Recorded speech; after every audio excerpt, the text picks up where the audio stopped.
ராணிப்பேட்டை மாவட்டம் கிருஷ்ணாபுரத்தில் காதல் திருமணம் செய்து கொண்ட மகன் விவசாய நிலத்தில் நெல் பயிரிடுவதற்கு எதிர்ப்பு தெரிவித்து அவரது தாயார் தனது கழுத்தில் கத்தியை வைத்துக் கொண்டு மிரட்டியுள்ளார். கூடுதல் விவரங்களை செய்தியாளர் மார்டின் வழங்க கேட்கலாம். மார்டின், வணக்கம். விவரங்களை பதிவு பண்ணலாம். வணக்கம். ராணிப்பேட்டை மாவட்டம் ஆற்காடு அடுத்த கிருஷ்ணாவரம் பகுதியை சேர்ந்தவர் பூபாலன் முத்துலட்சுமி தம்பதியினர்.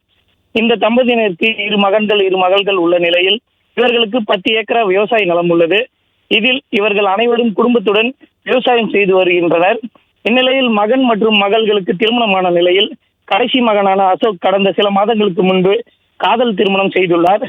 இதற்கு முத்துலட்சுமி மற்றும் அவரது குடும்பத்தினர் கடும் எதிர்ப்பு தெரிவித்து வந்த நிலையில் இதன் காரணமாக அசோக் ஆற்காடு பகுதியில் வாடகை வீட்டில் வசித்து வருகிறார்.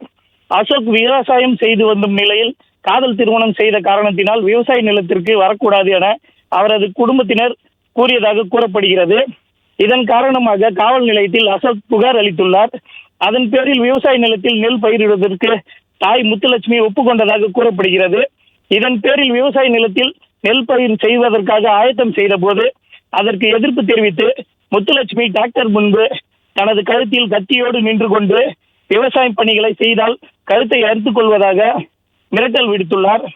இதன் காரணமாக அந்த பணிகள் நிறுத்தப்பட்டது.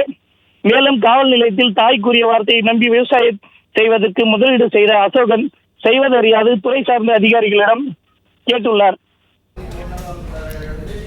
விவரங்களுக்கு நன்றி மார்டின்.